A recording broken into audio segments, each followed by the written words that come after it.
Whether your construction site is on a mountaintop or on a level area such as this, on a steep slope, far or near the ocean, what happens here directly impacts as to what happens here.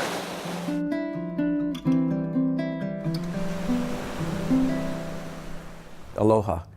You know, we all live in one of the most incredibly beautiful places in all the world. You know, smack dab in the middle of the Pacific. We have a fragile environment. We worship this environment. We love it. And it's what defines us as a people. And so we have these new water quality rules that are being put in place to make sure this environment remains protected and healthy, not just for our generation, but for future generations. And so it's incumbent on all of us, and particularly you folks here at the city, who are going to be implementing these new water quality rules that are designed to protect this environment, that they're rolled out efficiently and that the people who have to use them understand them. This training you're going through is to help that process become even better, so that whether you're a contractor, developer, or someone else, as you build your project, you do it in a way that does not harm the environment, does not harm your neighbors, and make sure that this place is a place not just for us, but for generations to come.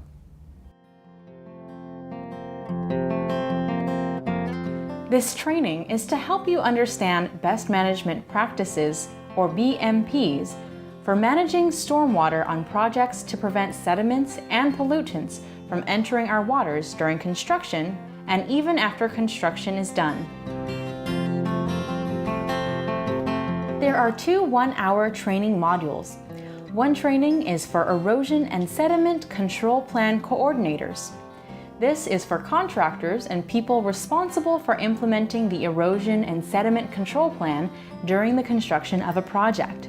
And the other is for Certified Water Pollution Plan Preparers, intended for licensed professionals such as engineers, architects, landscape architects, and land surveyors.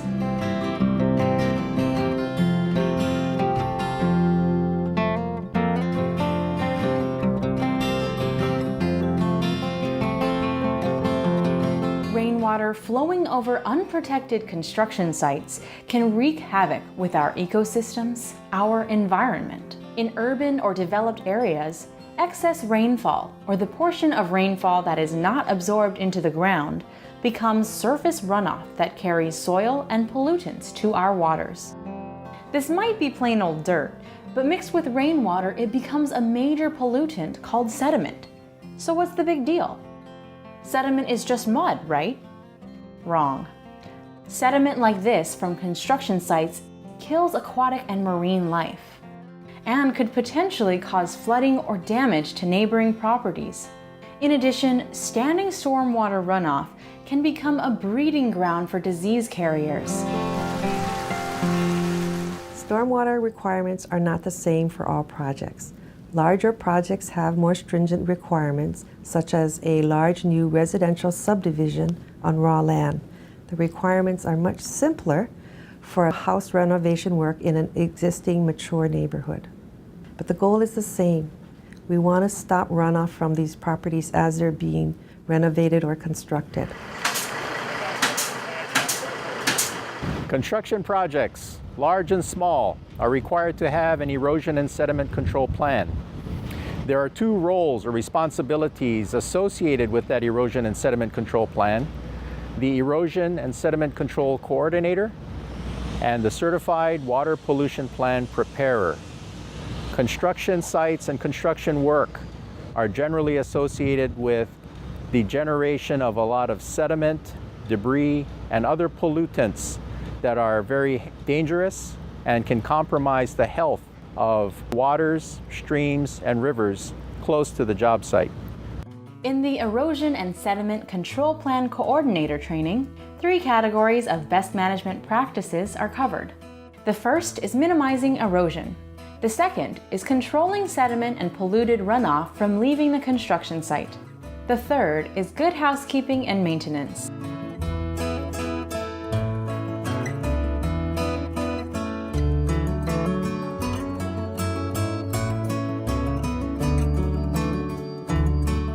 Best management practices start with keeping a clean roadway and clean sidewalks. And as you can see, When we put the final grading down, we put a biosock here to keep the sediment from running from here and into the drain. But if it were to get past the biosock, then you would come over here and you see that we've added another protection layer to keep the sediment from going from the house to the drain to the ocean. Here we're at a private residential construction site on a large slope, and we can see some exposed soil that hasn't been stabilized yet. Additionally, there's concrete slurry on the ground. You can't leave it on the ground like this. These are signs of concrete spill.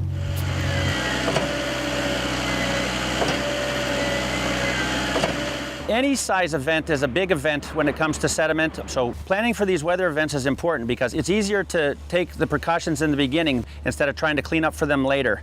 What you'll notice is you'll pay 3 or 4 times more to clean it up after the fact than if you prepare in the beginning.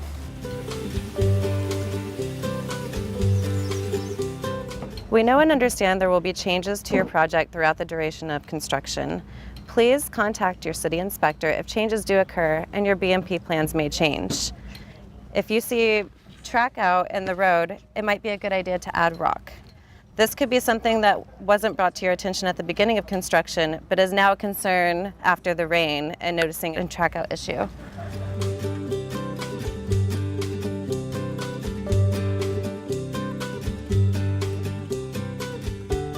If you have a soil stockpile on site, it's important to keep the stockpile covered when it's not active. If it is active, make sure to sweep any contents that fall into the road, and if you have track out during rain, make sure to sweep that up as well. And never use water to clean the street, washing sediment into the drains. Of course we want to protect the environment, but a clean site is a safe site, and we want to be good neighbors. Compliance starts with the paperwork that's involved with getting a building or grading permit, but compliance goes through the construction period as well as after the construction period, the post-construction period. The Certified Water Pollution Plan Preparers training addresses post-construction BMPs because even after projects are completed, stormwater runoff can bring pollution to our waters. The water quality rules require construction-related designs and post-construction BMPs to be included in the final plans. These vary depending on the size and type of the project. Certified Water Pollution Prevention Plan Preparers training covers 1. Site design strategies to reduce, retain, and/or infiltrate post-project runoff. 2. BMPs that control sources of pollutants. And 3. BMPs that treat the remaining stormwater runoff before discharging it to the storm drain system or to receiving waters.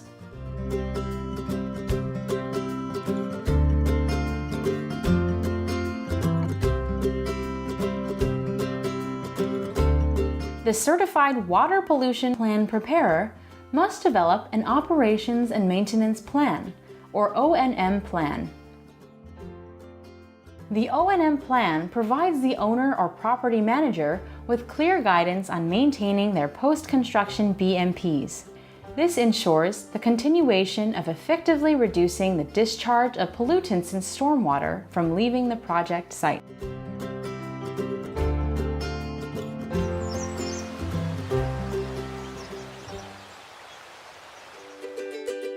Post-construction BMPs must be included in your plans.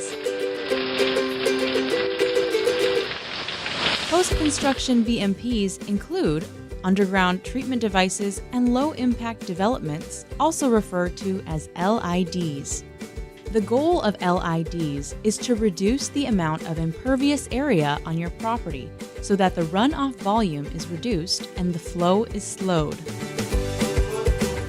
Impervious surfaces can be concrete or asphalt, they can be roofs or parking lots, but they all have at least one thing in common. Water runs off of them, not through them. And with that runoff comes a host of problems. Some of the more typical techniques of low-impact development include bioretention, dry swale or bioswale, and vegetative conveyances. Violations of any of the water quality regulations may result in up to a $25,000 per day fine for any illegal discharge from a job site. And that would include not only the release of silt and sediment, but other pollutants as well.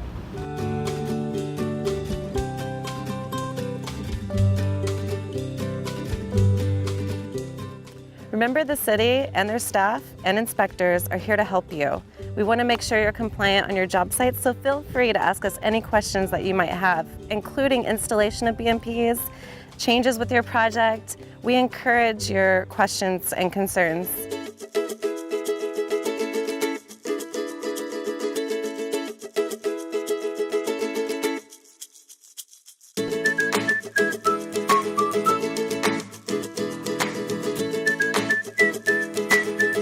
The purpose of the rules is to basically save our planet and save ourselves.